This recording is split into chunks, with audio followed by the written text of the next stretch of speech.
Hey, hey, hey.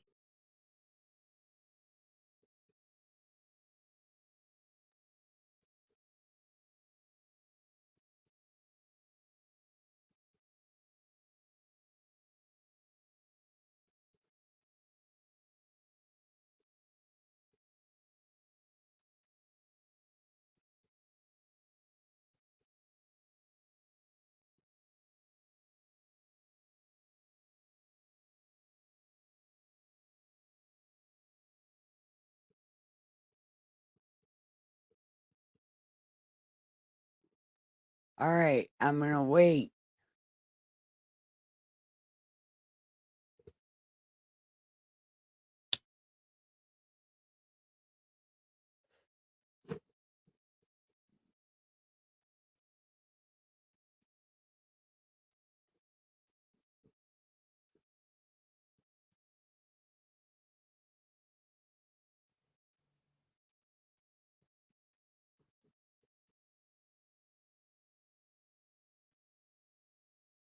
We rolling. All right. Welcome, welcome, welcome.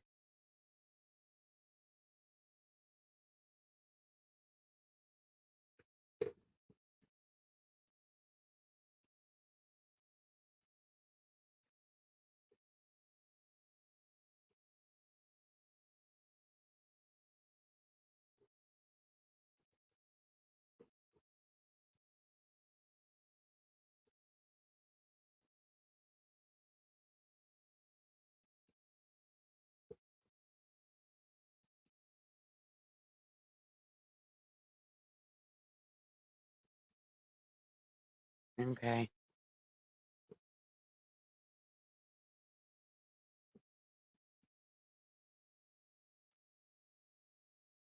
We rolling. All right.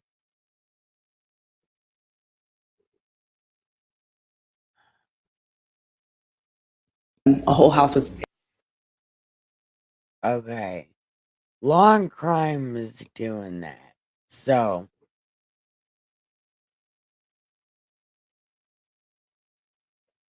that's how they get around people sniping their shit or whatever. It's what they do.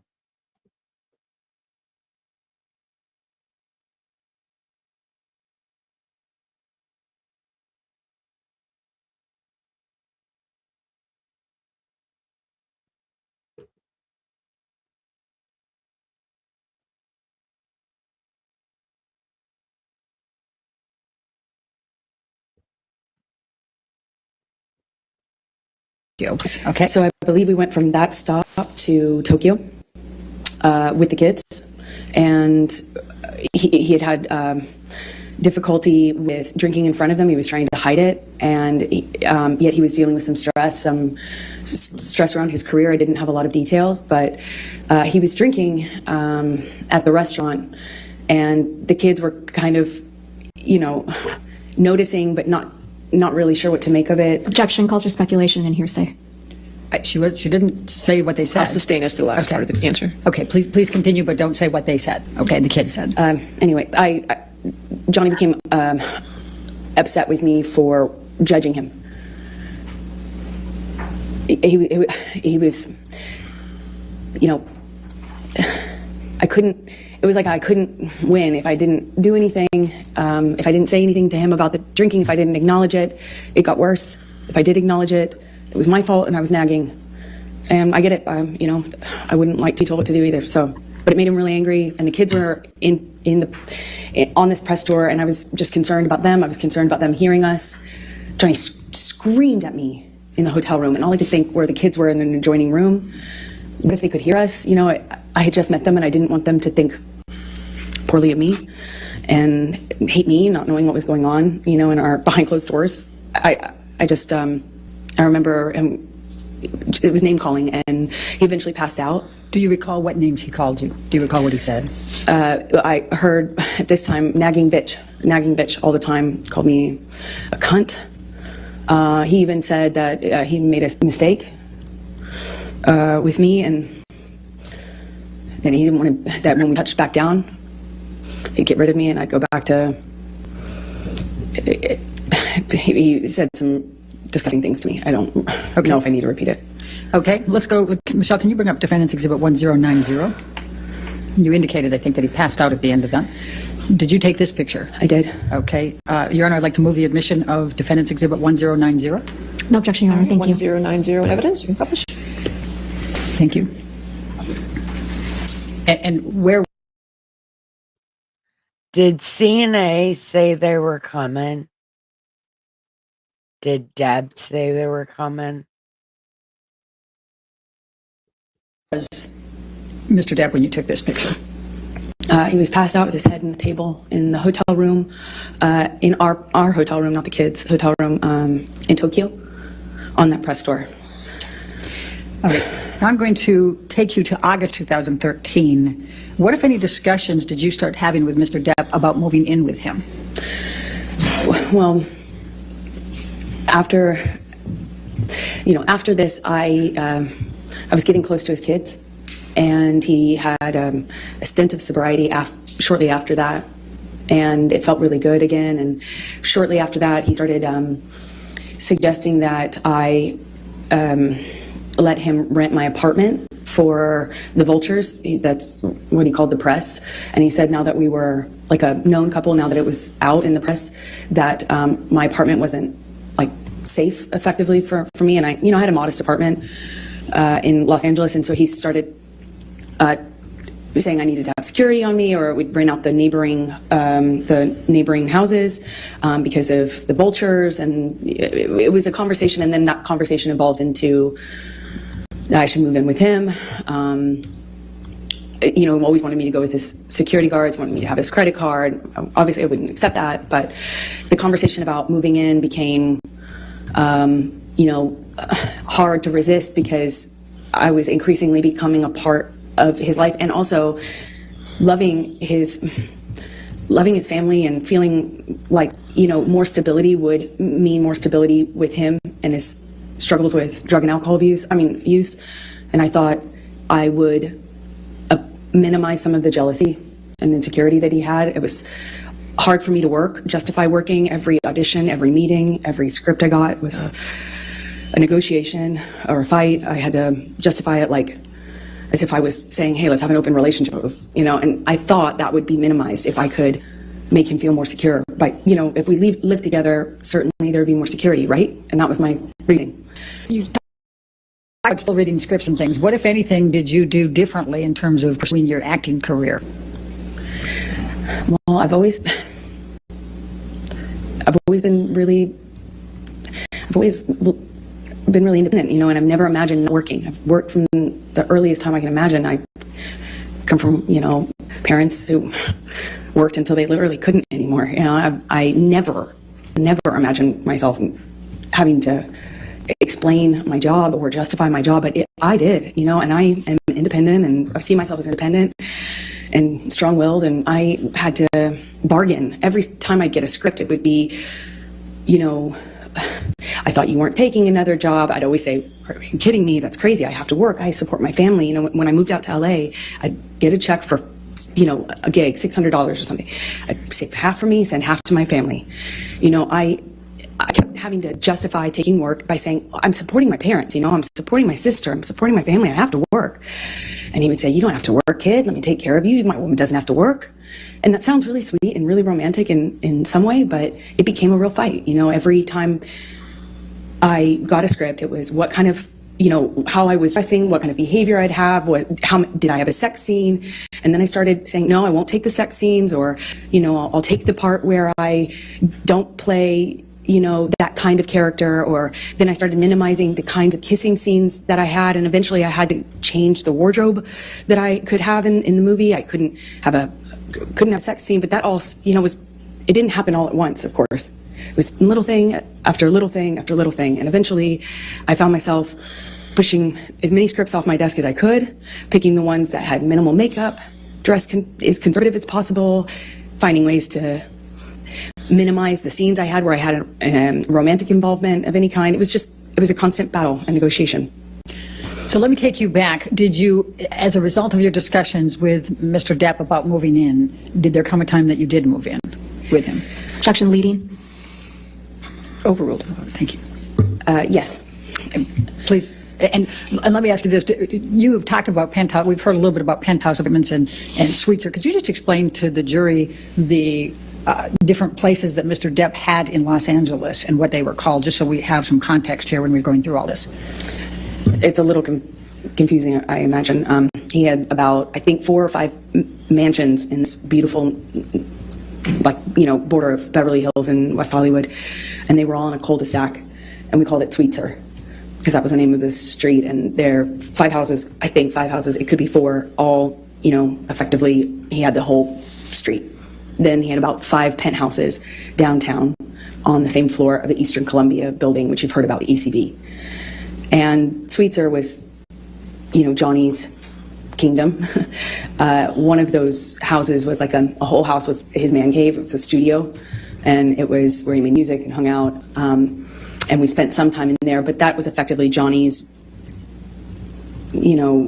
place. And then there was the downtown places, and they were effectively empty, save for some furniture and one of Johnny's friends, Isaac, who you met, and he lived there at some point before Johnny and I eventually decided to move in together. Let me just stop you there. I just want to make sure we're clear. Are we talking about the penthouses or are we talking about Sweetser? Isaac lived in the penthouses. Okay. The rest of them were pretty much empty. And my best friend, who I was very, very, very, very close to, went through a breakup, and he very kindly insisted on moving her into this penthouse. And of course, she said no for the first few times, but he insisted and said they were empty and he would love to have her move down there. And he very kindly moved my best Sorry, Drunken Wizard. I was getting some ice cream. It's butter pecan. downtown. Problem is, Rocky? yeah, Rocky Pennington. But the problem is it's like 30, 45 minutes from West Hollywood, where my place was, which we call Orange at the time. Okay. So when did you move into the penthouses? Shortly after he moved Rocky, my best friend, into the penthouse. So she was in one of these empty-ish apartments, and somewhere around that time, I think it took me some time, actually, but after that, I eventually agreed to move in with him and give up my place, although that made me pretty nervous, to be honest. But we were in this relationship that was very serious, and we were constantly traveling. Also, as another part of it, is we were in LA for a matter of days or weeks. I'd go do a job, he'd go do a job, I'd come back for a photo shoot or a red carpet, go on a location, go visit him on a location. And there was an incredible amount of travel and movement. So we weren't really, again, living the day-to-day that you might normally with a partner, where you have a home and you move in together and you have one home. We didn't have that. It was Okay. very different. I'm going to take you to September of 2013. What were you filming at that time? London Fields? Yes, that's right. Okay. I was filming London Fields. I just started. All right. Did there come a time that you became engaged to Mr. Depp? Well, yeah, it was difficult because in that role was a very difficult role. I mean, every time, every scene that involved sexuality or romance was like, I'd look at that on the page and it felt like I'd feel my gut tighten because I knew it was going to be an issue. But Johnny dropped me off. I gave him the script. I sent him pictures of what I was wearing in my wardrobe fittings. I sent him everything. I shared my script with his team, and the fighting eventually kind of minimized. It was clear I was going to do this job, and I told myself I had to do this job. And Johnny had to go to London, I think, for some pre-production stuff for a movie he was going to do a smaller part in. I think it was called. I think this was Into the Woods. Is my best guess. So he dropped me off in London, and when he dropped me off in London, we had a few days at this hotel that we first, consummated our relationship in. It was when we were on the London press tour, and our relationship developed. That was the same hotel, and we were in this same room, which is Johnny liked to be in the same room, and it was really sweet. He got down on. Later in this, there's a phone call where he said she asked him to help her with that. And she said something stupid. But she originally asked him to help her do that, not do that.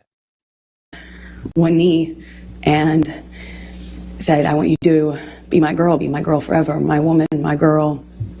I want you to be the rest of my life. Say yes to me. He said he wanted to spend every day. He promised me that every day when I woke up, that I would wake up and he would make me smile at least once, and that would be his goal. And you know, I looked into his eyes and I saw my future, hope, you know, like blind hope, so in love. It was one of the most, I can't describe that kind of joy, you know. I thought, you know, if we were married, then this is real. This is real. This isn't a thing of, this isn't chaotic. This will change. You know, I had so much hope in that moment.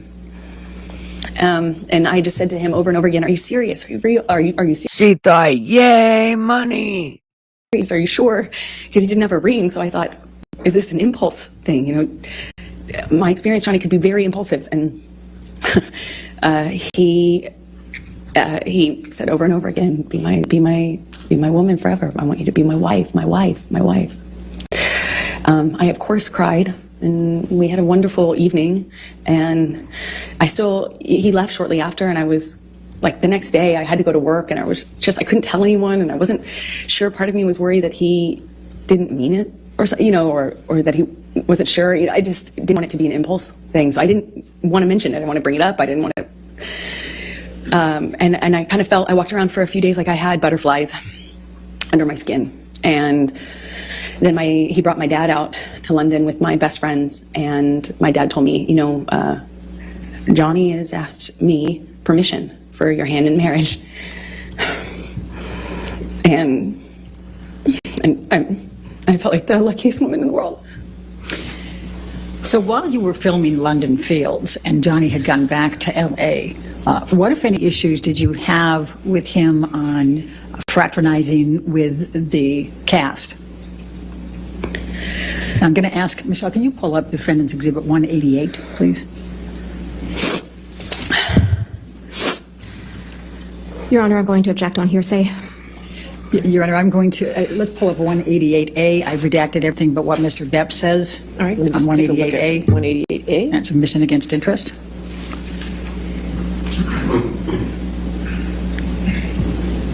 Do you have that? You don't have it?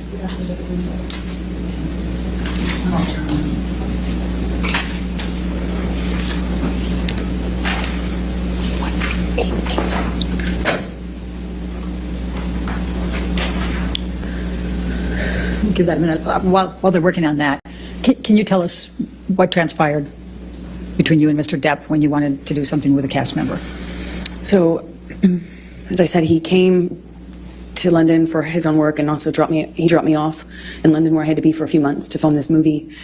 And he asked me to marry him. He brought my best friends and my dad out. They left. And shortly after they left, my co-star, one of my co-stars, invited me to go to a concert with him and some of the cast to kind of break the ice, and I'd be working with them for the next few months. And I had already, you know, I already knew I couldn't be photographed, even if it was platonic. I couldn't be photographed with men or women that other people could possibly spin as romantic. I had learned that but in January, the hard way. So I asked him permission if I could go to this concert with the cast. And I said, you know, Johnny, that he's gonna, my co-star. Objection, Your Honor, hearsay. Don't tell us what the co-star said. Just tell us what your communication was with Mr. Depp. Objection, hearsay. Her communications are hearsay. I'll sustain the objection. I'm not sure I understand. If you want to approach this. Yes.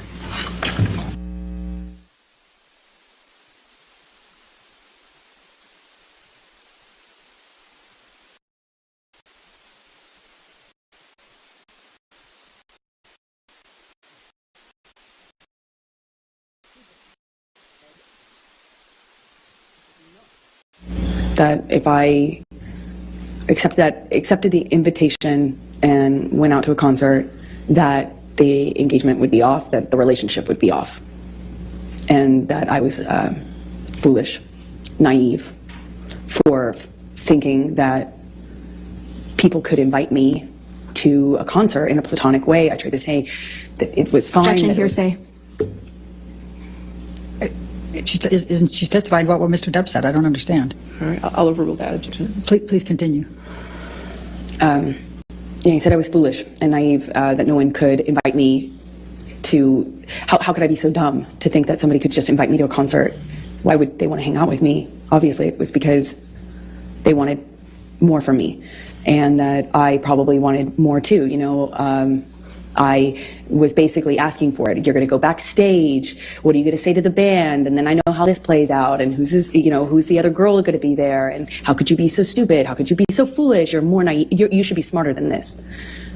And I apologized. That whole evening, I think for a few hours, I spent on the phone with him, texting, calling, or talking, hanging up. He'd hang up on me.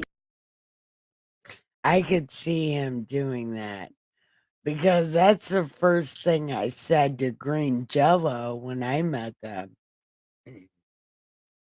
I have never been backstage at a concert and I had to sleep with somebody.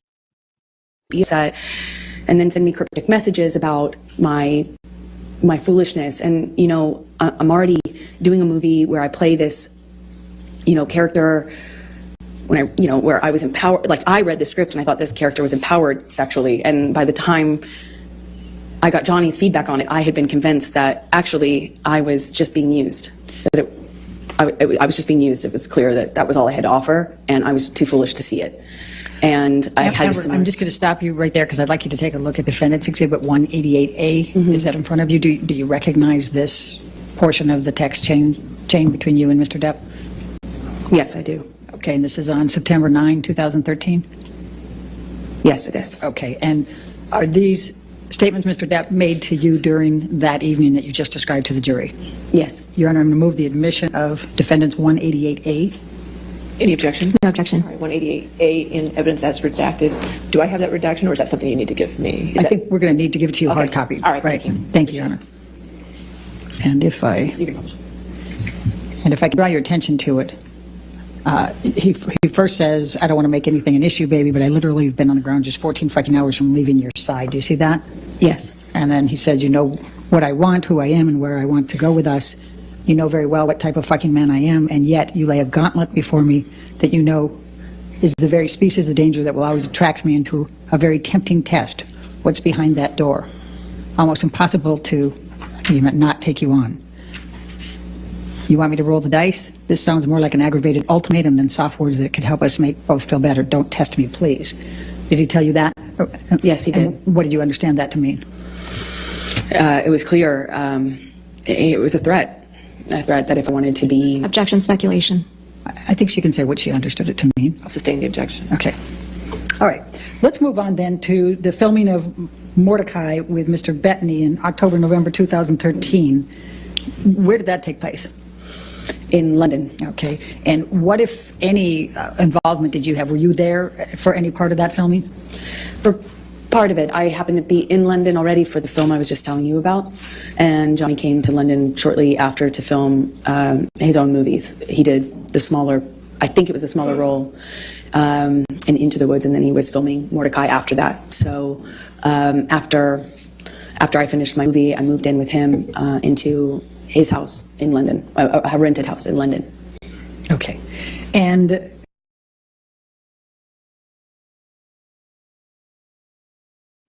if you don't trust her, why would you let her move in with you?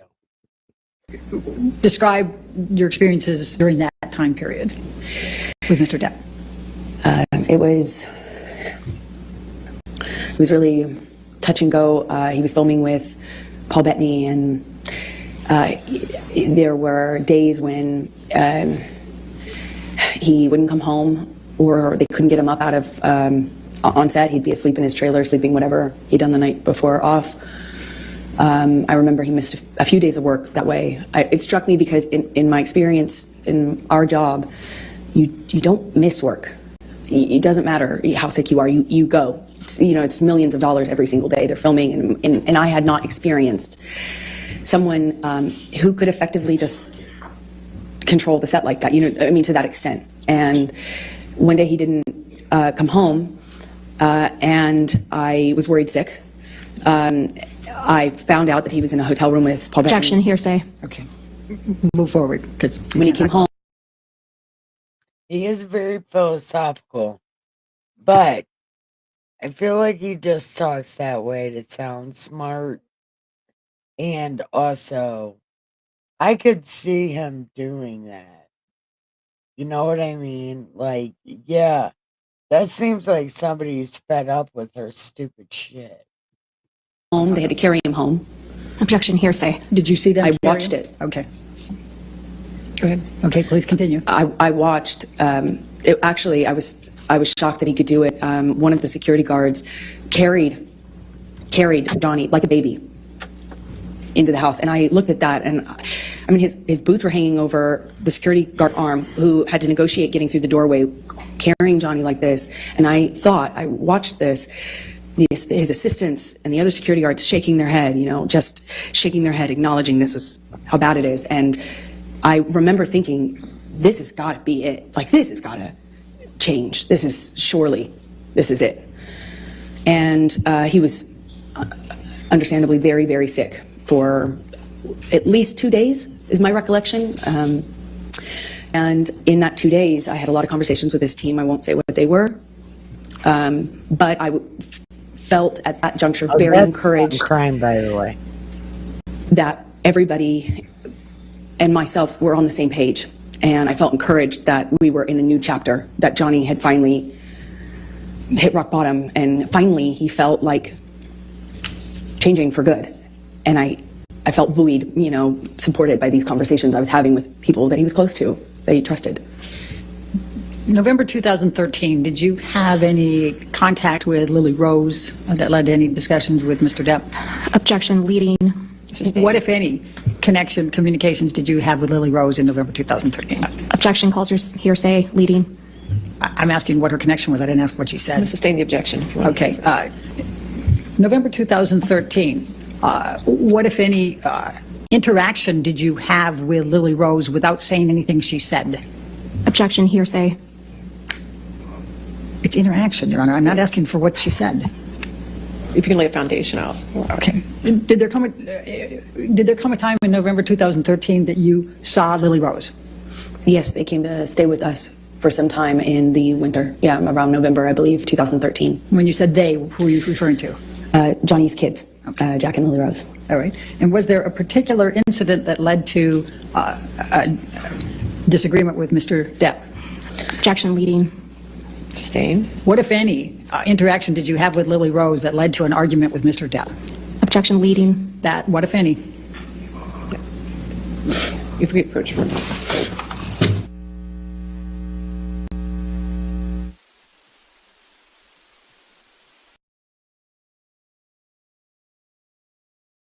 Relate to Lily Rose in November 2013. Did you have an argument with Mr. Depp relating to Lily Rose in November 2013? Yes. Can you please describe that? Well, I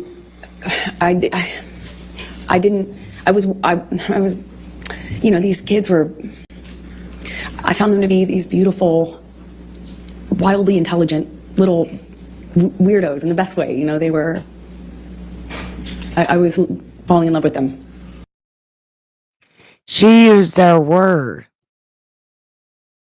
And, they were in my life at that time, a short amount of time, but I loved it, and I started. Don't forget to like and subscribe and share this out. Let's get the conversation started. To feel very protective, and Johnny's sobriety meant that he was there and then he wasn't, and the nature of our lives with the travel and work meant he was there and then he wasn't. And Lily Rose at some point had a crush on a Objection, hearsay, and lack of foundation. I'll overrule for them. Thank you. Please continue. This argument happened because Johnny was. I didn't agree that this gentleman, was a famous musician, over the age of 18, spent the night at the house, and I felt protective over Lily Rose and concerned. And naturally, they were not my children. It's not my place, and I understand that. I know it's a sensitive subject, so I understand why Johnny got so upset with me. But that and the introduction of the weed with his daughter, she was so young, I just felt protective. Again, it's not my place, I understand that. And I made him really angry by weighing in on that. Okay. Did there come a time that there was a family engagement gathering? Well, we celebrated Thanksgiving out in London. The kids were there. There was a stint of sobriety following how sick he got on set with Paul Bettany after one of his drug binges, and he kind of just came alive again. You know, he even played a prank on me about having relapsed when he hadn't relapsed. You know, I started to kind of feel that with the kids being around. I did think that maybe this was it. We were on a good path, meaning to sobriety, that this was it, and our life was peaceful for a minute. You know, it went back to being wonderful. There were these moments that just felt so wonderful. Objection, Your Honor, non-responsive. All right. I'll just sustain the objection. Okay. Take us to the engagement. There was an engagement party, correct? Then, yes, come Christmas of 2013, Johnny had rented this beautiful mansion in Malibu on the beach. It was gorgeous. And he brought my family out, and his family was out, obviously, in LA, and we stayed in this rented mansion, and we're all together for the holidays. And one evening, we were going to his mother's house. His mother, who you've heard about, was older and sick, but at home being cared for. And one evening we're going to have dinner, Christmas dinner there with her around the time of her birthday as well. And my best friend said, "You should." Objection, hearsay. Sorry. It wasn't offered to prove the truth of the matter, but go ahead. Go past that. What did you do? We went to Betty Sue's house, his mother's house, and Johnny proposed in front of our families in this big, surprise. He surprised me, got down on one knee, and I cried and hugged my mother and hugged his mother, and he gave me this enormous diamond ring, and it was a nice time. Okay. I'm going to take you into January, February 2014. See, I think a lot of this stuff I could see him doing if he was completely fed up with her. But also remember, he was very stuck in his ways, and she's still figuring out life. So a lot of this he probably did, just not as extreme. You employed a woman named Kate James, is that correct? Objection, leading. What, if any, relationship did you have with Kate James? She was my assistant at the time. I hired her sometime in 2012 and had as minimal contact with her as I possibly could. So. And why is that? She was difficult, troubled, and inconsistent. She drank on the job and stuff like that, and her behavior was Objection, relevance. horrible. She's already testified. Kate James has testified, and I think the bias. We can. All right, I'll allow that. Go ahead. Thank you. Okay. Please describe for the jury what job responsibilities Kate had and how you communicated with her, and kind of how that worked. Objection, compound. Overruled. Thank you. We had minimal person-to-person interaction because I was hardly ever in LA. If I was there for a few days at a time. And Johnny and I kind of lived in this insular bubble anyway when we were together. But we would send emails, texts, and a lot of voice memos, voice notes. And, if I found that if I said, Kate, you left the car running with your doors open and your kids in the car on the street. Objection, hearsay. She's not testifying, she's testifying about context. Yes.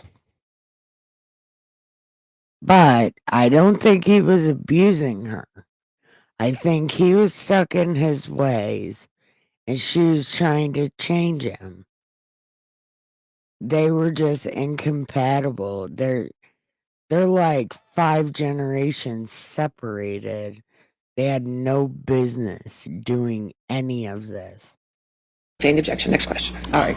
I'm going to ask you to take a look at Defendant's Exhibit 209.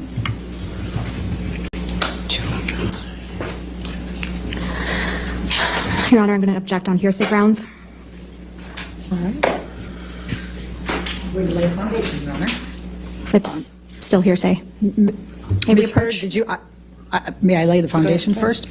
Ms. Hurd, did you communicate with Kate James by email in the ordinary course of your business? Yes, I did. Okay. And I'm going to ask you to take a look at Defendant's 209.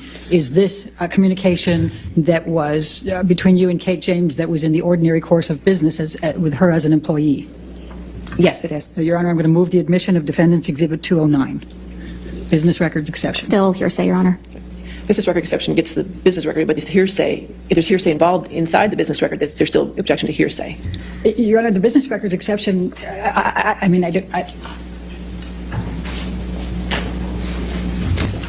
don't agree. I think that's the point that hearsay can... Approach.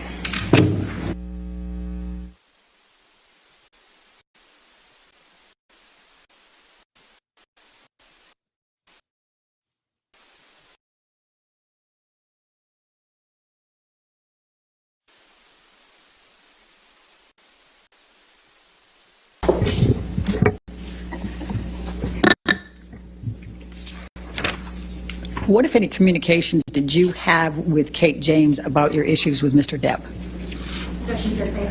Objection, hearsay. Your Honor, Ms. James has testified. I'll sustain the objection. All right, we can take that down, Michelle. In the February, I'm going to jump to February, March 2016. What, if any, communications did you have with Mr. Depp about a prenup? Well, after the engagement, but before the engagement party, I started to feel like it would make, I know that he earned significantly more than me, he's a successful actor. I wanted to eliminate any doubt in his mind and in other people's minds, so I brought it up to him and brought it up to my therapist. Objection, hearsay. She's just saying that she brought it up to her therapist. She's not saying what she said. But please focus on Mr. Depp, okay? Of course. Johnny said he would tear it up. He said, if you ever brought one up to me, or if I ever saw one, got my hands on it, I'd tear it up. Only way out of this is death. Only way out of this is death. And I thought it would, like, I didn't care either way, but I did feel that it would eliminate suspicion or doubt, and it would make things easier. And I told him over and over again, are you sure? Are you sure? Maybe we should do this. And one time he said to me, he's like, kid, are you already thinking of how you're getting out of this? Are you already planning to get out of this, kid? You already planning on leaving? It was around the same time as the moving in together conversation. He accused me of having one foot out. And they kind of were happening around the same time. I still had my apartment and we're engaged now. He was asking me to redecorate Sweetser, his main house, and kind of move into the ECB building downtown where my best friend was living at this time. While the decorations and the remodeling had been done on Sweetser. And so these conversations were kind of happening about how to build our future together and how we were going to move forward together. And I would have forgotten about the extent that we had those conversations early on in the engagement if it hadn't been for my therapist's notes. I'm sorry, if it hadn't been for your what? If it hadn't been for my therapist's notes, which were taken at the time when I was talking to her about this and my conversations with Objection, John. hearsay. Okay. I'll sustain the We'll move objection. on. Okay. Let's take it to March 2014. Did there come a time there was an engagement party? Yes, so it was March 2014. Please describe for the jury. Pay attention to this part, Ricky. Ricky, are you here? Drunken Wizard, are you here? This is a part to pay attention to. We had an engagement party, and we decided that when we did get married, we'd have a small wedding, something intimate. But, our lives were kind of big. His life was extremely big. And we needed to incorporate, we wanted to have a bigger engagement party than a wedding, and kind of get our guests in, our family, our friends, and have a big event of it, as opposed to making the wedding something that was big. And, so we kind of put it on the engagement party and had a bunch of people, a lot of friends, business acquaintances, a lot of family. I had all of my family friends and my childhood friends come out for it, and I even invited my therapist. It was, a big event. Okay. And describe what took place at the engagement party.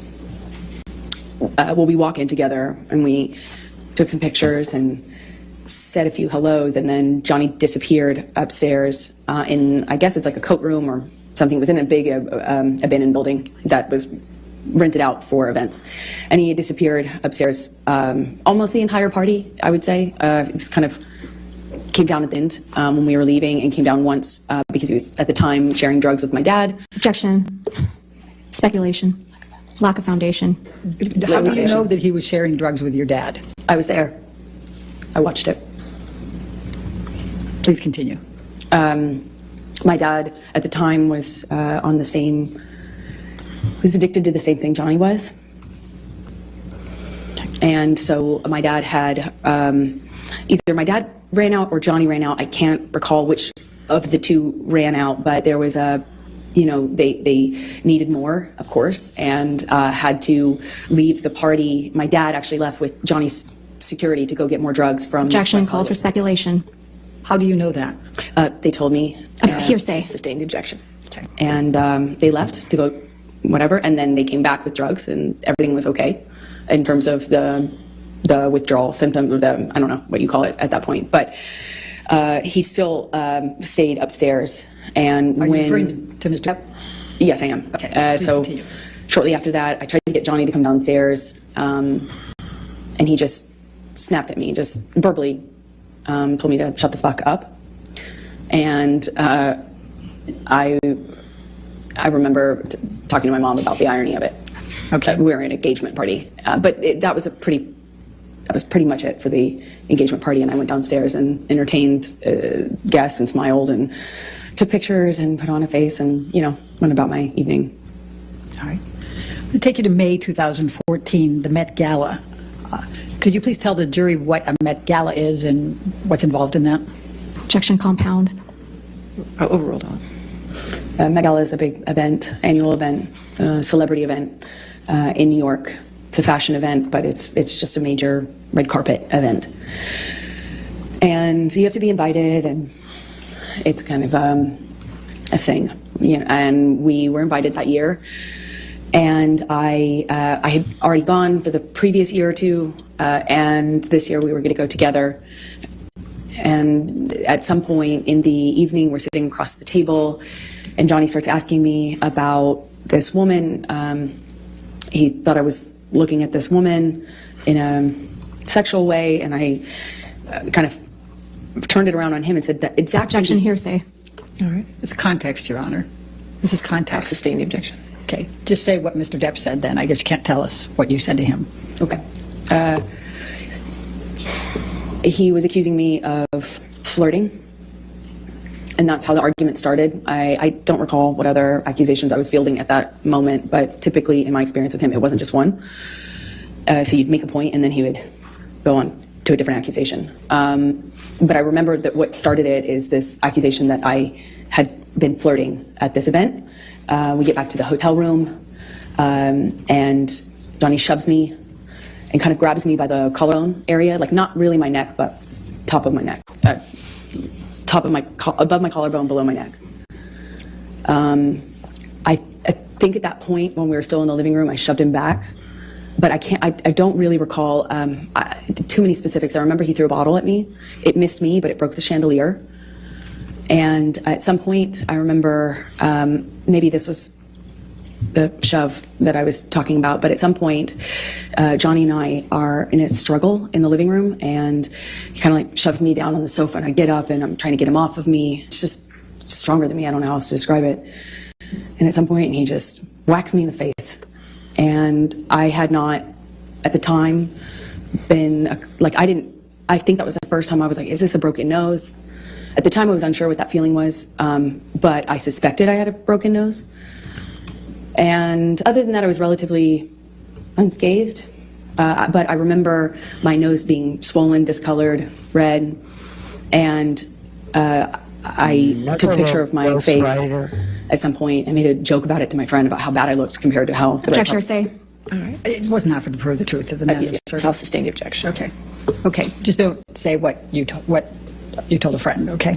Okay. Let's take you to Diaries. When did you start filming the Adderall Diaries? Believe.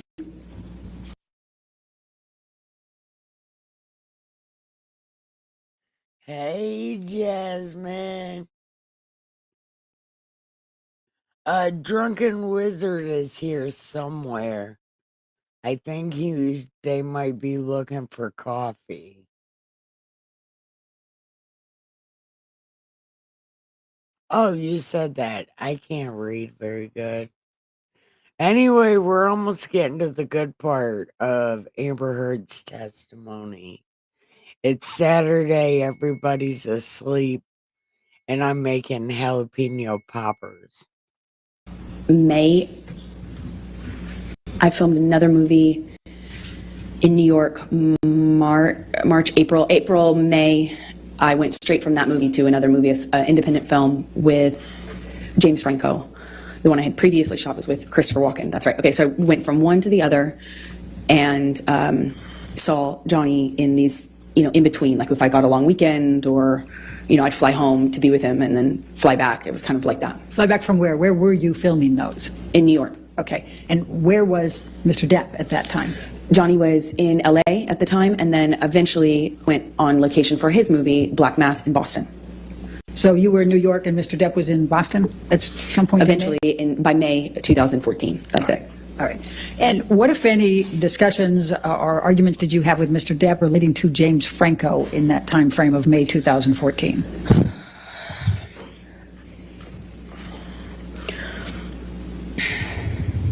It's a nightmare.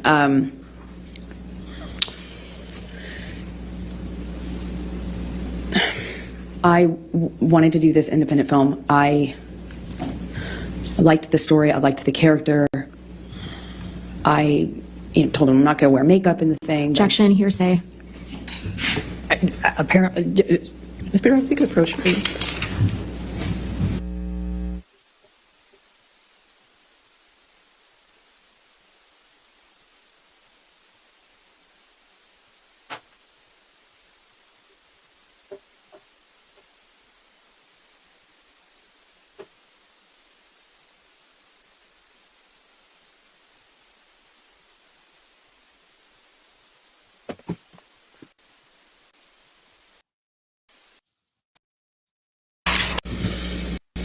He was mad at me for taking the job with James Franco. He hated James Franco and was already accusing me of kind of secretly having a thing with him in my past since we had done Pineapple Express together.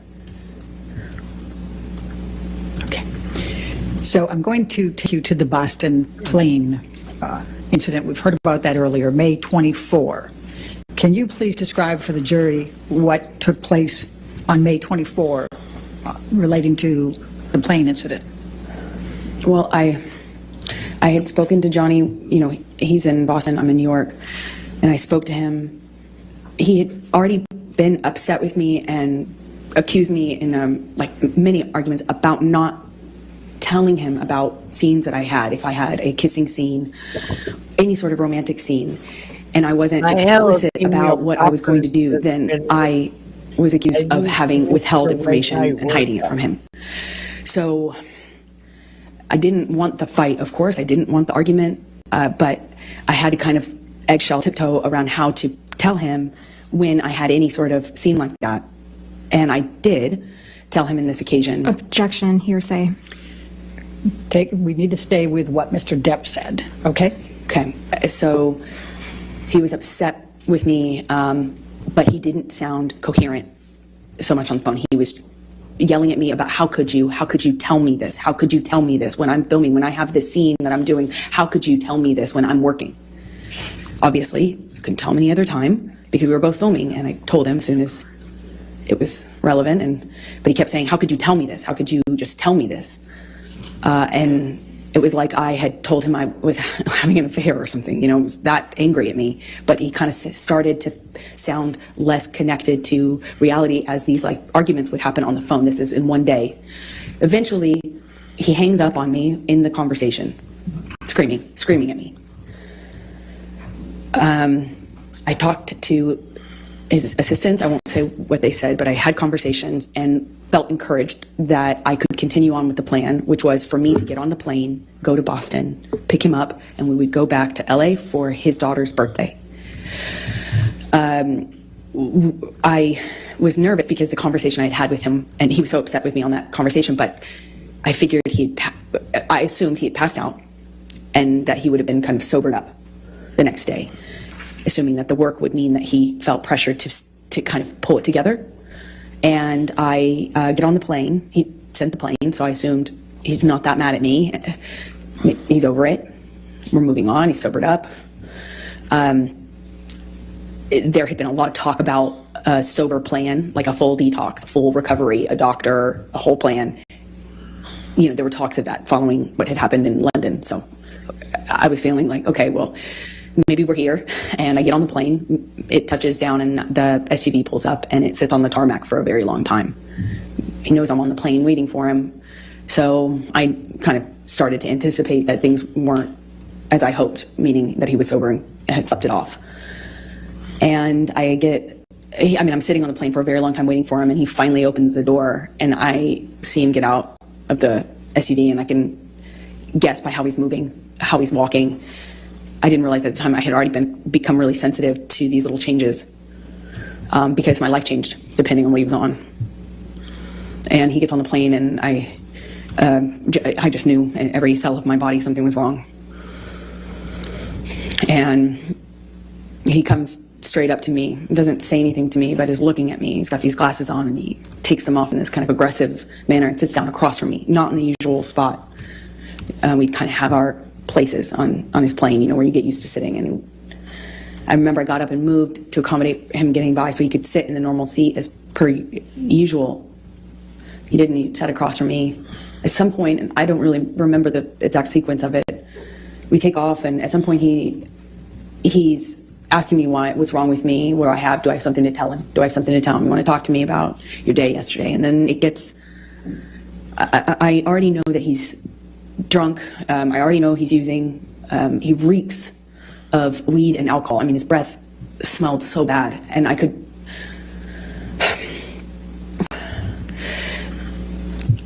anticipate that there was a no-win situation here. There was no me talking myself out of this or talking him down or any, a lot of my arguments and my involvement in them are me trying to diffuse by explaining or Objection, non-responsive. She's telling the story, Your Honor. I'll sustain the objection as last part. Good. Okay. So he is asking me questions, and I know to not engage. I was polite. I made sure to answer minimal amount of, the minimal amount that I could. I moved slowly. I was trying to be polite, but not engage because there was no win. And he kept going, kept asking me. Eventually went from, do you have something to tell me, to, you want to tell me how much you liked it? Tell me, did he slip a tongue? It got worse and worse, just more. It went from asking me about how my kissing scene went or how the sex scene went to asking me what James Franco had done in the scene, to being really explicit about my body. He was talking about my was saying really disgusting things about my body, about how I liked it, how I responded, and then he started just straight up taunting me. I know you liked it. He called me a go-getter. He called me a slut. And also, this is happening with security and his assistants on the plane. And I remember I felt I struggle to be able to tell you how embarrassed I was, because he was speaking to me in front of people in this way. Of everything she gets on tape, she doesn't get that on tape.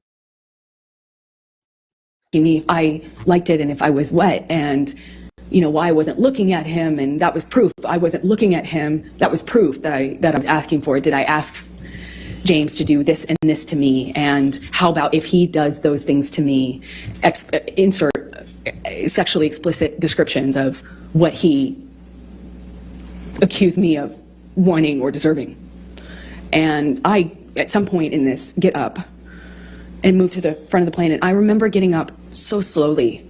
I didn't want to aggravate him. I didn't want to give him any excuse to pounce on. I didn't want to upset him. I didn't want him to flip a switch and get worse. I just remember very slow movements. And I slowly get up and move to the front of the plane, and he starts throwing things at me. Ice cubes, utensils. He's calling me a... Well, give your pillow some head and your sheets some ass. Sweet dreams, cousin, I love you. A go-getter, and then an embarrassment. Talking about what an embarrassment I am. I don't know how many times I moved seats. I wish I did. I remember moving more than once, and Johnny came to me each time, not the other way around. He sits down in front of me at one point, and because I'm not answering him, I was looking out of the window, and he slaps my face. And his friend is in our proximity. And it didn't hurt my face. It just felt embarrassed. If you do that to me in front of people. It was the first time that anything like that had happened in front of somebody. I got up to move again, and he's just taunting me, having a laugh, screaming, and then just straight up mean, calling me names. And it was oscillating between those things. And I get up slowly again, and I just resolved to just sit the rest of the time up at the front of the plane. And as I get up, he kind of kicks the swivel chair into my hip, kind of just hits me. And I look at him, and he asks me, what are you going to do about it? I just stared at him. I just stared at him and wanted him to see me. I wanted to get through to him. Didn't feel there was it felt like there was a blackness in his eyes. I wanted to look at him. I wanted him to see me. Didn't even feel like him. And as I'm walking away, slowly, trying not to be, I was being very deliberate about my movements. Wasn't saying anything. I wasn't engaging.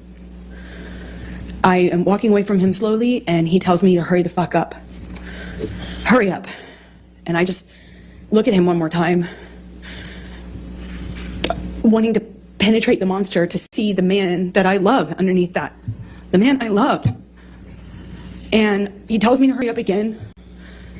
And I pull my gaze away from him. I walk away from him. My back is turned to him, and I feel this boot in my back. He just kicked me in the back.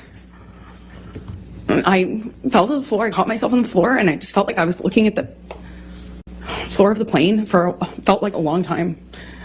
And I thought to myself, I don't know what to do. I can't believe he just kicked me. No one said anything. No one did anything. It was like you could hear a pin drop on that plane. You could feel the tension, but no one did anything. And I just remember feeling so embarrassed. I felt so embarrassed that he could kick me to the ground in front of people. And I mean, more embarrassing, I didn't know what to do about it. I got up and I walked to the front of the plane. I sat down and I just looked out of the window. Jerry Judge's security and my friend both kind of under their breath asked me, "Are you okay?" Objection, hearsay. I spent the rest of the time looking out of the Sustain the window. objection. And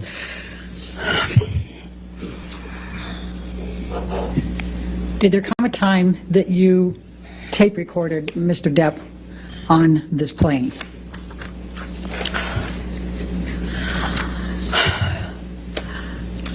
I want to sit here and say that I was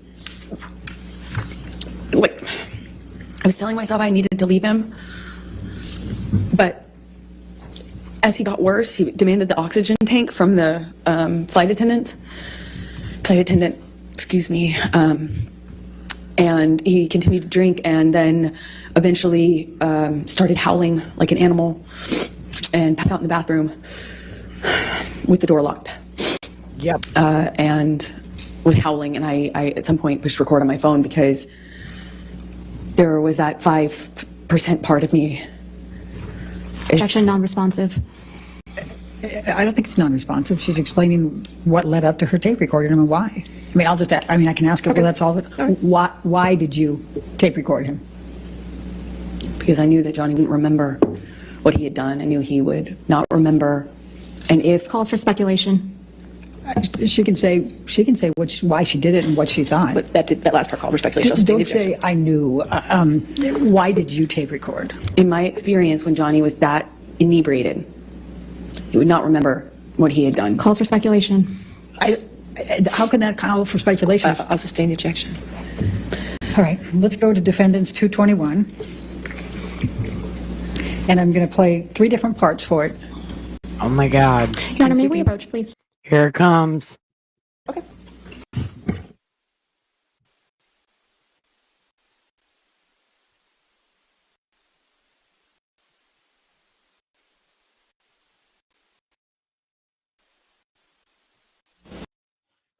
#21, and we're going to call it A, and that'll be 0 through 1 minute.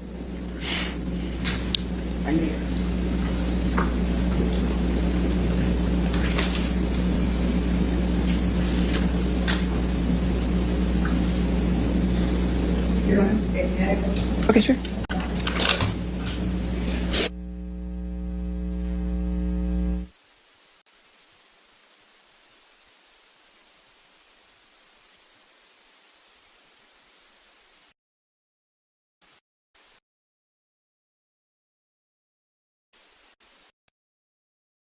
I mean, there's part of it that the noise of the airplane is a little bit loud, but to be able to pick up the noise.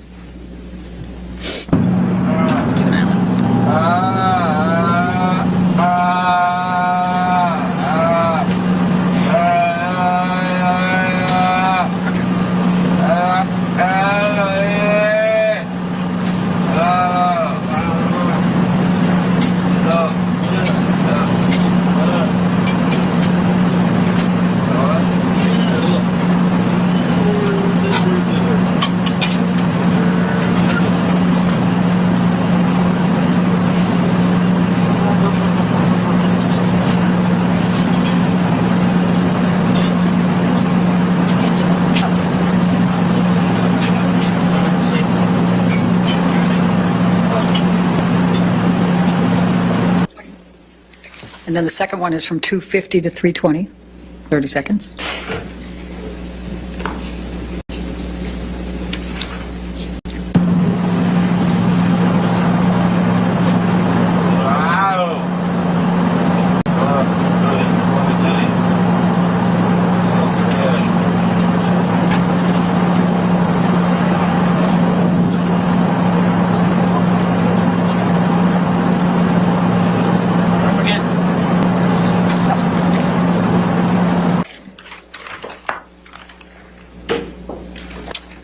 You, 221 is in evidence. All of 221 is already in evidence. So may I play the third one then, and then we Yes. can take a break? Yes. Thank you. can play- That would be at You can play 9. all of it. That's fine. I think they'll torture the jury if they do that, Your Honor. 9:30 to 10, just 30 seconds more.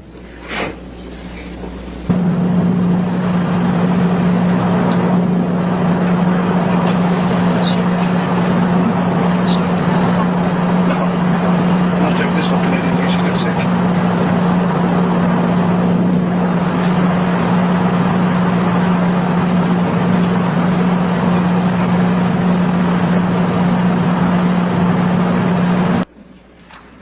you can be changing gears after that, or do you have more questions for this issue? No, I think this would be fine Okay, for a break. all right. Ladies and gentlemen, let's go ahead and take our morning break then. Do any outside research and don't discuss the case. So, do you guys want to keep going? Or are you ready to end here? We're an hour into it. Hour and 5-6 minutes. So, what do you guys want to do? There's 2 of you still watching, so I should get 2 votes.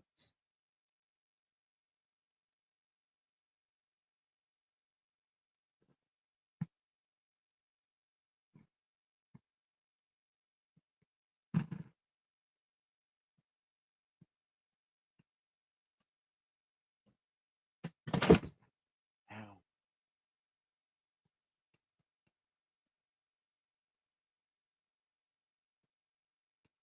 It's up to you. You guys are the ones watching. Jasmine? Drunken Wizard?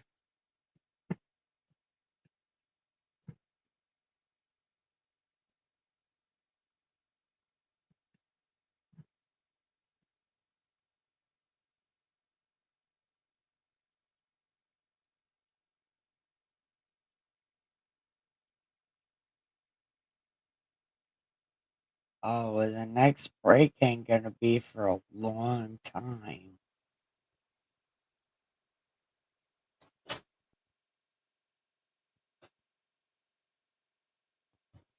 At least another hour.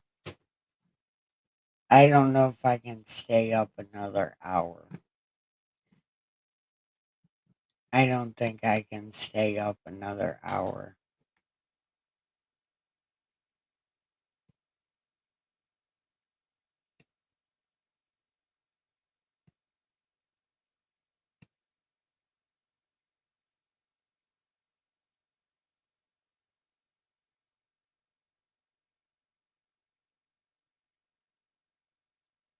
Ooh, yeah. I am here. Let's keep going. Okay. We'll keep going for like another half hour. Case with anybody.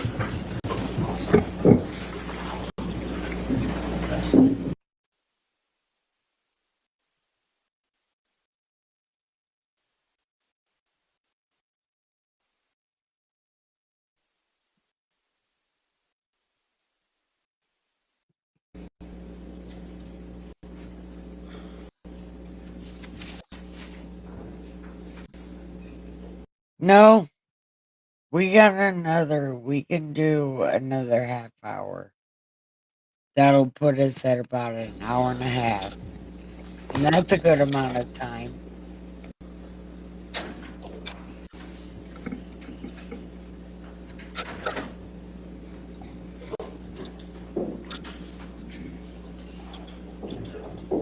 All right, thank you. All right, let's see your next question.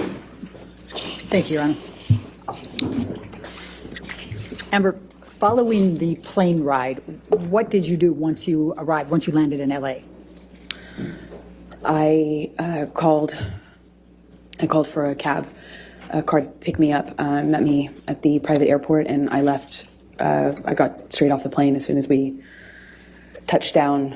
Johnny had been saying what he would do to me once we got on the ground, and I didn't know how long this cycle would last, so I wanted to just get out of there. I went to a hotel and called my friends to join me, which was my coping strategy at the time. Okay. I'm going to ask you to take a look at defendants 204. All right.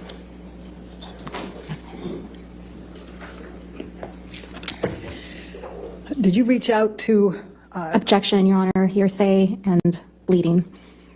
Your Honor, I would direct Your Honor's attention to the first one in blue and the third one in blue, and I would say present sense impression and the state of mind at that time. All right, you want to approach? Yes.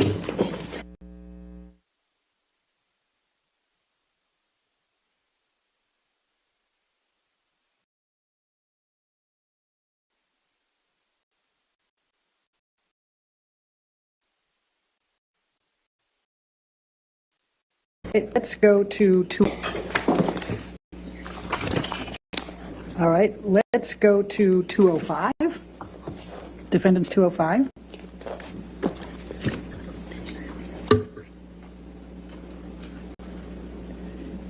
And this is a communication between you and Rocky Pennington, your best friend, is that correct? That's correct. Objection, hearsay.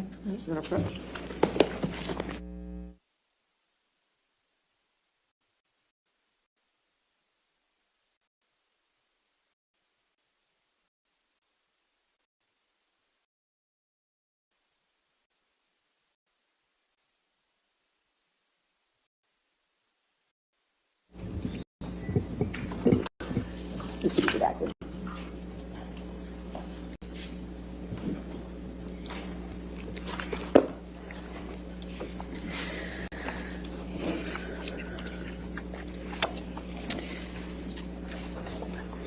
So 205 with redactions is in evidence. Thank you, Your Honor. May we publish to the jury? Thank you. It is. So, Rocky, on this is Rocky Pennington, your best friend, is that correct? Yes, it is. Okay. And when did you send this communication to Rocky? Once I had touched down in LA, Okay. And you said, I'm not good. What did you mean by that? that I needed help, that I was scared. I was scared of what had just happened to me. I was scared of what was going to happen to me. I was scared if I left him. I was scared if I didn't. And I needed help. I just needed support. And I didn't feel safe going home. I still had my place in Orange. He had keys. I was scared. Did you text your mother and your father about this incident? Objection, hearsay. If you want to. What, if any, communication did you have with your mother or your father following this incident? Objection, hearsay. Sustain that objection. Let's go to defendants 222, and Your Honor, I suspect we're going to be back up at the All right, bench you want on to this approach? That's fine. Thank you.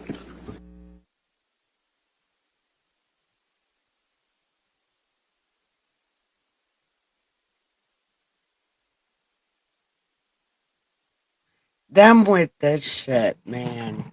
Every 5 seconds is a sidebar. I forgot.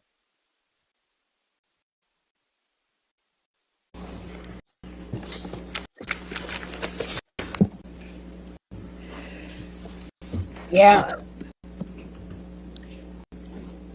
What, if any, communications did you have with Kate James following the Boston plane incident? Objection, hearsay. Your Honor, if we go to 224, Okay. 224. my argument would be business records exception. All right, you want to come forward? We can do it. Oh my God.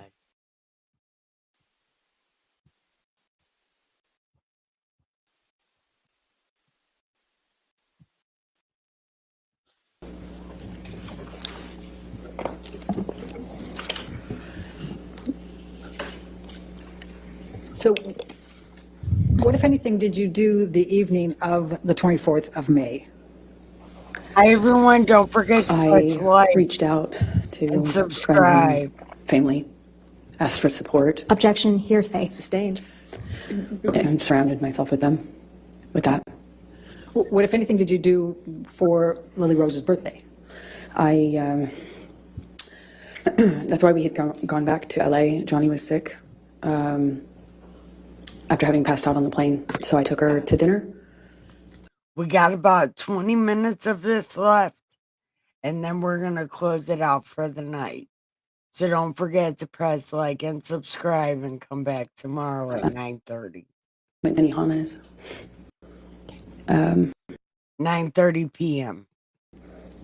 It was, again, put on my smile, took her out, tried to make her feel loved, and celebrated for her birthday. And then I booked a flight out to New York to go back to New York, obviously without Johnny.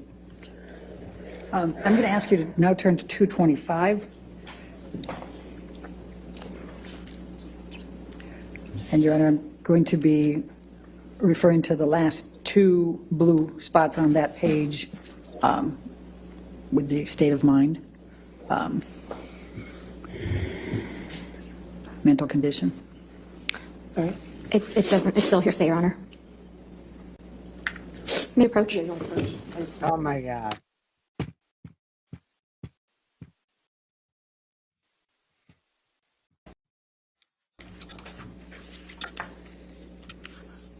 I'm going to ask you to turn now to 228.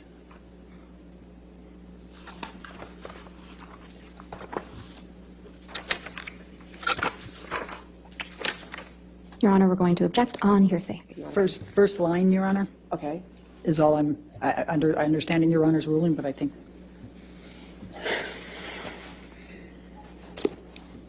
All right. You can come forward, that's fine.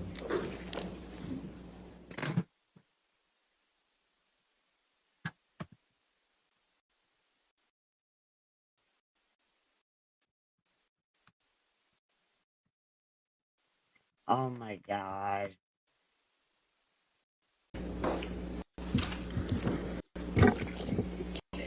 So, tell us please tell the jury what you did then over that night, the next day, and at the hotel. I cried a lot. Tried to surround myself with my friends and resolved to leave him. I felt powerless. Nothing I did made a difference. You know, on the plane, I was so careful. Objection, non-responsive.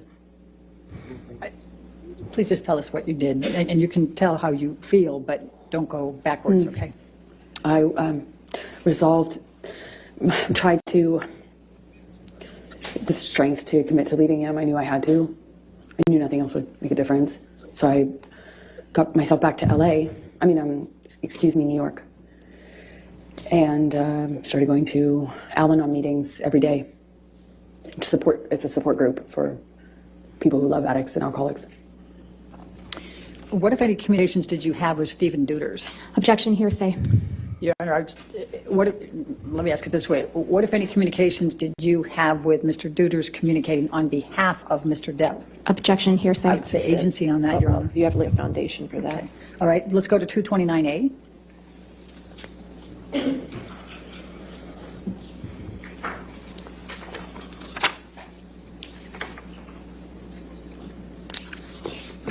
And could you, without saying what the content is, can you tell us who this text message is with? Johnny's assistant. What's his name? His name is Stephen Deuters. Okay. And what, if any, communication were you having with him following the Boston plane incident? Objection, hearsay. May we approach? All right. Yes, ma'am. Oh my God.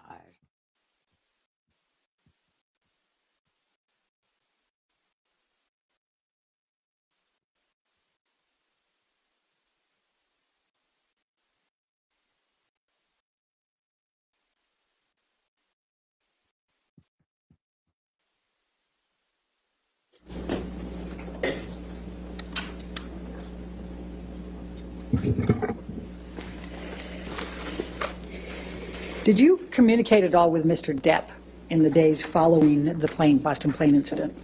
Yes, I did. Please tell the jury about those communications. I heard from him directly. I also heard from him through his assistants who were texting for him. Objection, Your Honor, hearsay. I'll sustain the objection. You're not allowed to testify about the text messages with his assistant, but can you tell the jury about your communications with Mr. Depp? Okay. It's kind of confusing because he was texting through them. Objection, Your Honor. I'll sustain the objection. I'll strike that from the record. You'll disregard that testimony. Please answer the question. Just confine it to the communications you had with Mr. Depp, please. That he was sorry and told me that he was in a blackout. He didn't remember everything, but what he did remember, he was ashamed of. He begged me to forgive him. Said he understood and forgave me if I never wanted to speak to him again. He texted me at one point, and then I didn't respond right away, and he texted me again that he understood that I had made my decision to move on and good luck and I was better for it, and then continued to contact me. I spoke to him when I was in New York on the phone, and he said that he was he had a chip, or that he was going to meetings, that he I think at the time mentioned a sober another celebrity that was kind of advising him on sobriety, or not advising him, but encouraging him. And he was saying, well, look, me and this person, we even went to a meeting. I've got 3 sober, 4 days sober, and that was the last time. The monster will never come back. Monster will never come back. And because it felt like such a different, it felt so much worse than it had ever been before. And because I had, I went to New York and I was trying to get my strength to leave him, I actually thought that it kind of would be the turning point. I thought I had effectively... Objection, Your Honor, non-responsive. Thank you. Go ahead. Please continue. I thought things would change. Did you draft any kind of email to Mr. Depp to express your emotions and how you felt about all this? Objection, hearsay. Well, let's go, also lay the foundation, Your Honor. Let's go to defendants 239. 239.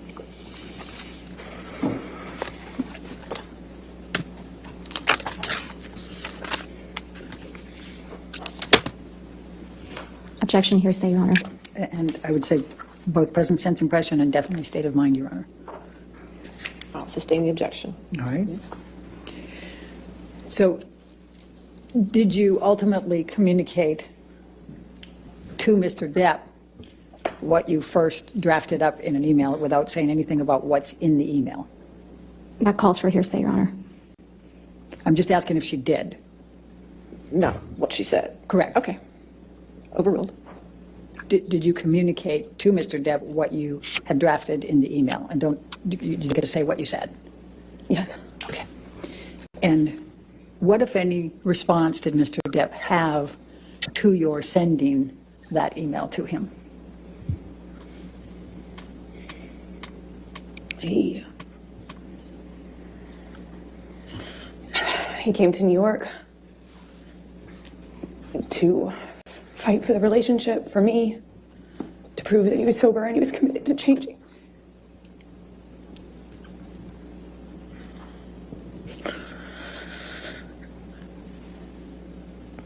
I believed he was embarrassed and sorry. He said he was, and I believed him. I didn't realize she cried a lot. So I took him back, or I got back with him on the condition that he would uphold his promise to do the treatment, to do the full detox, clean up, and never go back.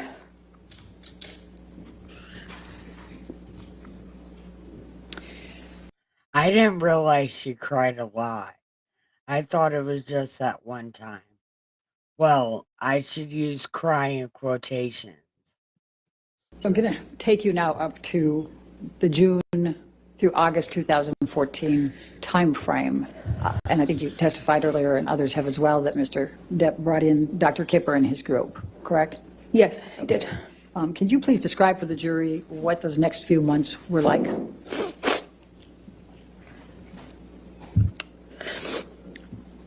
All of a sudden, this doctor gets brought on that we had been talking about. I'd heard this name before. And all of a sudden, this doctor, Dr. Kipper, apparently wrote a book on addiction, and was this doctor was going to be the solution, the cure, and he got brought on board, and all of a sudden, the plan was that this team would be involved in Johnny's recovery. So it felt real, it felt serious, I felt like protected. I'd already by this point heard a million times, it seems like, promises to get clean and sober, but this felt like a change. And they were going to come to Boston and start working with Johnny. And the plan was to keep Johnny on the same level of drugs that he was on since he was filming. They needed him to finish filming the movie, so he was going to be maintained with his with prescription pills, including the painkillers. And the plan was he would obviously abstain from alcohol completely and all other drugs like weed and coke.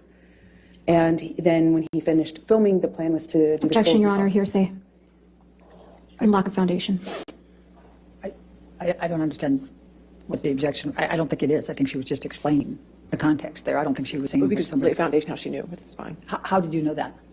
I was involved in the conversations Okay. with the doctors and with his sister. Objection, and Your Honor, nurse. that's still hearsay. All right, I'll sustain the objection. That part is. So what happened next? As a result of these communications, without saying what the communications were? A nurse came to Boston where Johnny was. I just would come for short periods of time in between, on weekends from filming until I wrapped my movie, which I did, I think in May, if I am not mistaken. And then I went to Boston and I was there and saw a nurse was flown out to Boston, Debbie Lloyd, and I believe Kipper came out too. And they put Johnny on a bunch of new medications, which they shared with me, told me about. Objection, Your Honor, hearsay. Well, we have to be careful about what other people told you, okay? But you can testify to what you know, okay? So what happened then? I saw his medications change. I know the amount that Johnny told them he was on was so that they could maintain him for the filming, meaning not make a drastic change in the amount of painkillers he was taking. But his behavior, his whole personality changed drastically. He would be speaking to me, and at the time I was staying in Boston with him, having wrapped my movie, and he would, in mid-sentence, mid-word, fall asleep. One time I was sitting across from him, and he would come in and out of sleep, of being awake, or completely what appeared to be asleep while talking to me, and he had a cigarette in his hand, and, Johnny constantly smoked, and he just sat the cigarette, as he fell asleep, while speaking, down on his leg. Hand-rolled cigarettes, they don't stay lit very long, thankfully, but, it was things like that, and I didn't understand it. Even though I had experience with drug use in my family, I hadn't seen anything like this, and it was so dramatic, the change, that I was trying to figure out with the nurses and doctors what happened, what changed, how we could explain the change and what medications were causing it. I knew there were new medications involved, so, I was constantly worried and in communication, and Johnny's behavior got worse and worse, more of this passing out, nodding off, waking up in the middle of the night, screaming, waking up in the middle of the night, sometimes crying, and the emotions would change from one to the next, like by the second. I remember we were on a long weekend when he was filming in Boston, and we went to this like a resort retreat hotel, and he was just bawling. It broke my heart. There was just a lot of changes, and I really didn't know. I felt so bad for him, and I thought maybe it was just what Kipper had introduced into the regime, the medications. But what I found out in that time is that he was taking about double the amount. Objection, Your Honor, hearsay. Was this No, your I observation? saw it. Okay, overruled. Thank you. Please continue. It was taking about double the amount that he told them was his normal when he started the process with the doctors. So after a few, I think months of going, what is wrong? And, turning him over when he vomited at night or checking his pulse,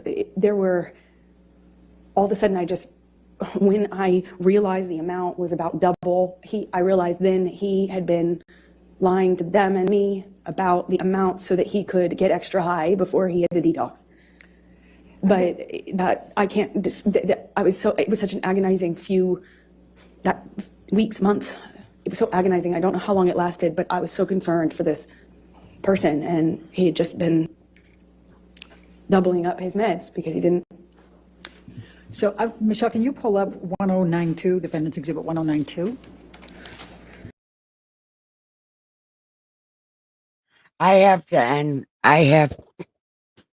Hold on.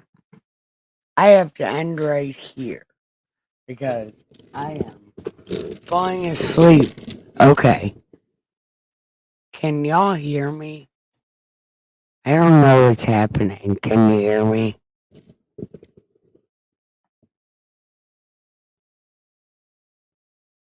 Okay. Haha. Here you go. Hey, Feather. I guess we're not ending right here. Haha. All right. 30 more minutes.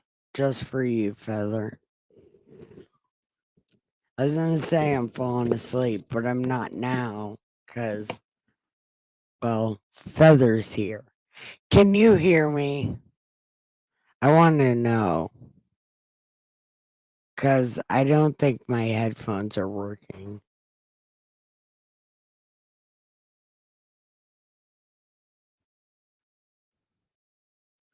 Are you sure? Okay.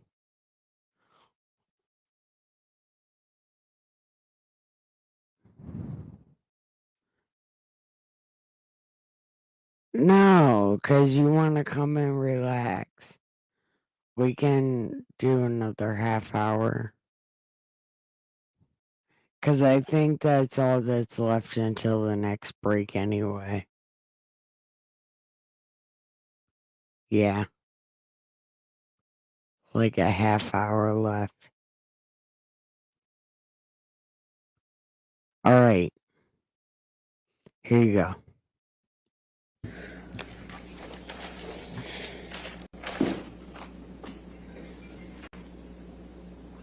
Amber, did you take this picture of Mr. Depp? I did. Your Honor, I'm going to move the admission of Defendant's Exhibit 1092. All right, any objection? No objection. All right, 1092 in evidence. You can publish. Thank you. And can you describe? No, don't leave, Jasmine. We got a half hour. We got a half hour. Don't feel bad. It'll be okay. No, it's okay. You got babies. What's I ain't got shit. Don't worry about it. depicted here and why you took this picture? This was during that time when Okay. But when this hits 3 hours and 34 minutes, we're done. Got it. the prescriptions that he was on in the doubling up of the opiates got so bad that he was like this just throughout the day, off and on, and then he would take Adderall and he'd be really animated and ready to go, and then it would be I want to add this again, and it was so erratic and it changed so quickly, and I naively now really did not understand what was going on. I deeply cared about this human's well-being. And You mean your it husband? was very confusing and scary. Biatch. So did there come time then that Mr. Depp went into detox for Roxycodines or whatever they're called? Yes, when he finished filming, the plan was to do the detox, and that's what we did. And when Roxy's and Oxycontin are two different drugs. was that? That would have been early August of 2014. I believe we were there for, I think, a week to 10 days, 8th through the 18th, more or less.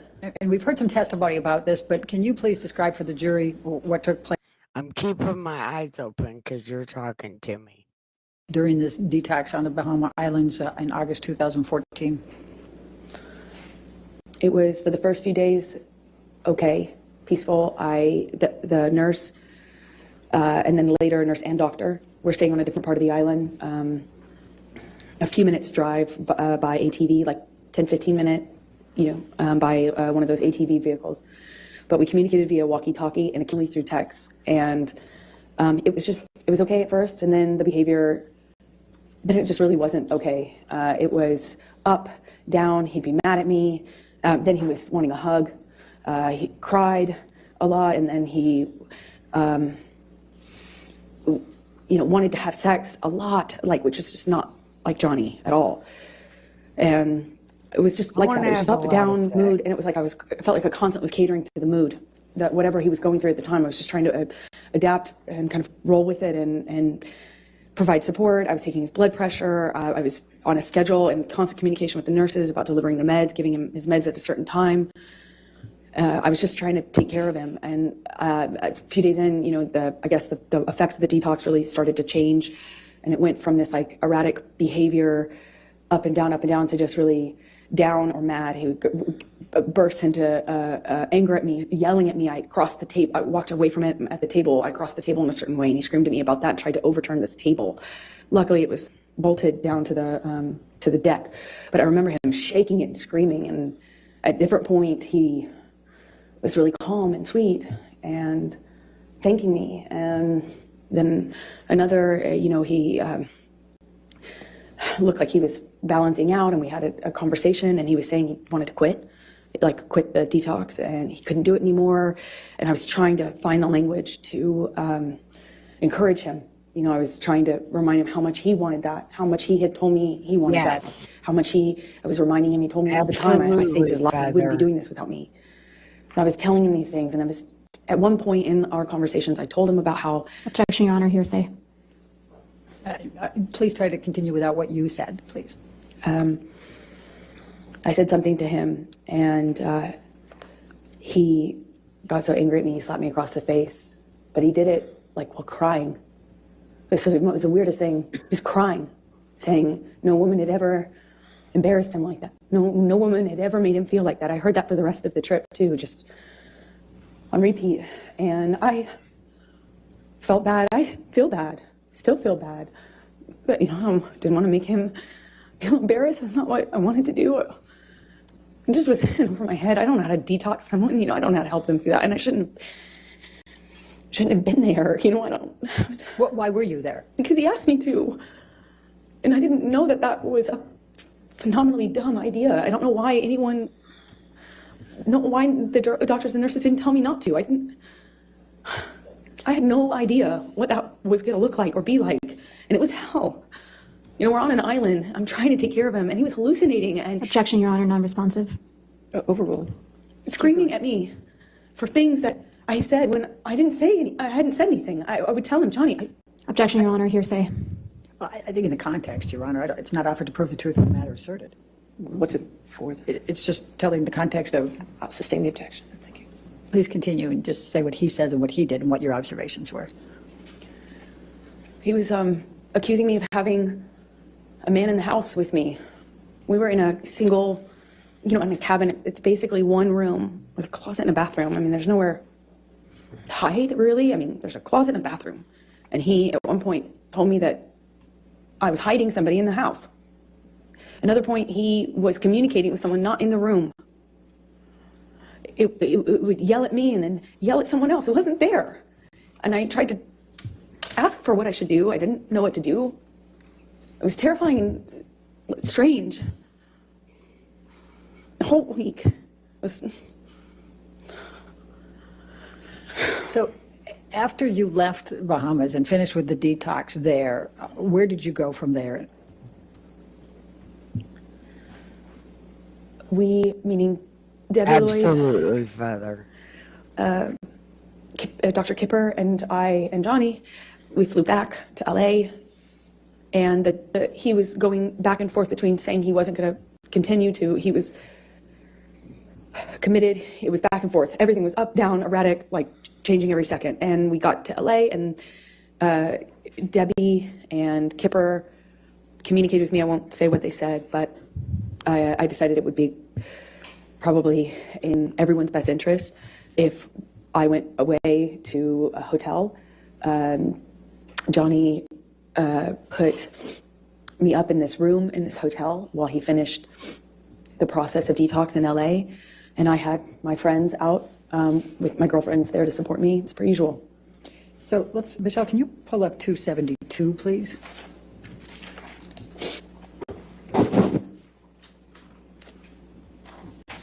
And after you both returned to LA, did Mr. Depp communicate with you by text while you were apart, while he was finishing the detox? Yes, he did. Your Honor, I'd like to move the admission of 272. Any objection? Yes, Your Honor, to the first message. Excuse me, Your Honor, to the You second. mean response? Right. It's just present sense of impression, but I'm understanding Your Honor's rulings on that. Okay. So Do you want redacted? can we redact that second message?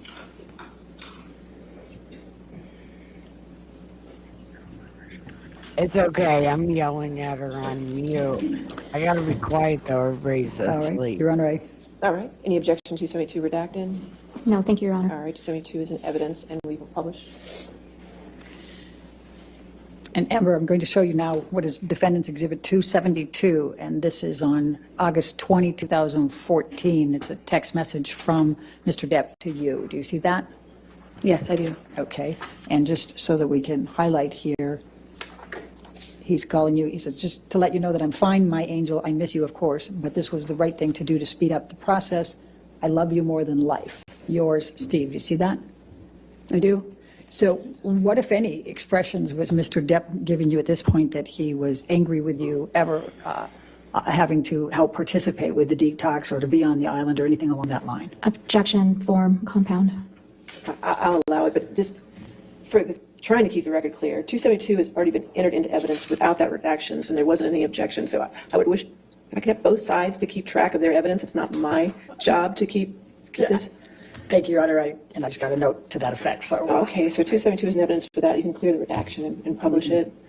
It's really the party's responsibility to take care of the record, not mine. my apologies on that one, Your Honor. All right. All right, and I overruled the objection, so she can answer the question. Thank you, Your Honor. I'm sorry, can you remind me what the question was? Yes, That's fair. that's fair. I said, what, if anything, did Mr. Depp say about that you were torturing him on the island and he didn't want you there? Very confusing for me to hear that, because even though he was hallucinating and angry at me at various moments when he would have these kind of episodes, I did nothing but try to take care of him. I'm not a nurse. I did my best to support him, and he thanked me. He thanked my mom. He thanked my dad, and told me, of course, I saved his life. That he wouldn't be able to make this change without me, and that this process was horrible and hard on him and us and me, but that he was so thankful that I was there for him. That's some cover your ass shit.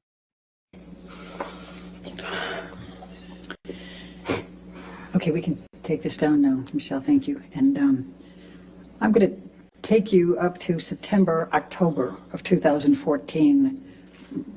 Do you remember filming Magic Mike 2 in that time frame? Yes, I do. And what, if any, connections did you have with Mr. Depp in that time frame? Well, I bargained with him about me doing the role. He told me he would call the actors. It was a mostly male cast, but I bargained with him. Objection, Your Honor, hearsay. Don't say what you said, just say what he said, okay? Mm-hmm. Man. I don't want to watch this whole trial, but there was evidence that she tortured him on that island. She was gonna kill him. He reluctantly kind of agreed to me working on this movie or taking a job. He was filming a different movie in London at the time. I wasn't going to play a sexualized character. I wore no makeup or minimal makeup in the movie. No sexy clothing. No kissing scenes. No sex scenes. So I went and did that film in October of 2014 in Georgia while he finished his movie in London. And then at some point he came out to pick me up in Georgia and was there for my last day or two of filming. I'm going to ask you to turn to, Michelle, can you bring up 310, please? Defendants 310. Right, Ricky. Did you have communications with Mr. Depp about auditioning for another role in this time frame? Objection, Your Honor. I'm going to object to the exhibit as hearsay. I'm not sure who's in the text exchange. It is text exchange, Your Honor, so, but the green is Mr. Depp. And the one I'm most focused on is on the second page, Your Honor, the top. The green bubble on the second page? Yes. All right, so just that text? Based on Your Honor's rulings, yes. Any objection to that text? No, thank you, Your Okay, Honor. if we can get that redacted. And while that's being redacted, and let me ask you, what, if anything was Mr. Depp saying to you in this time frame? We're talking in November 2014 about you not working anymore or not taking on any more work or auditioning. Objection, Your Honor, compound. They're all the And same leading. subset. Overruled, I'll allow it. Thank you. Johnny was angry with me for working. I had finished my job and I needed to Her friends were gonna help her kill him. Yep. eventually find another job, meaning a movie, to work on. And he was furious at me for, he found, like, we call them sides. They're just pieces of an audition, pages. And he found something that had been sent to me to consider auditioning for. And he blew up at me for, yeah, I think he said to me is that I didn't tell him, that I didn't ask him, and that because he didn't know about that audition that I hadn't done yet, that I had been hiding it, and was furious at me. I ended up not doing that audition, I believe. Well, there was a few, one or two in that time that I did put my, I did audition for, and one or two that I didn't. Okay, we're gonna end right there for real this time. Because I really can't. I really need to go to sleep. Because I spent all day doing nothing and I'm so tired. No, actually, I did a lot of stuff today. But I am going to go to bed. I want to thank everybody for watching. And I want to tell you, it's time to give your pillows some head and your sheets some ass and have the sweetest dreams ever. Yes. But I think a lot of this shit was her friends.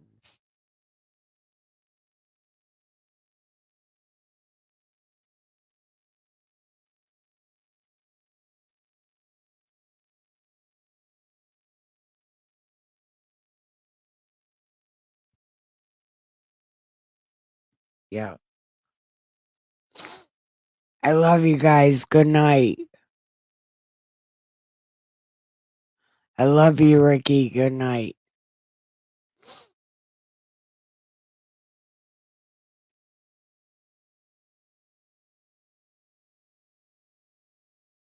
No, yes, no. Well, I love you whether you love me or not. And tell your mom good night and I love her. Oh, wait. Maybe I should stop doing that.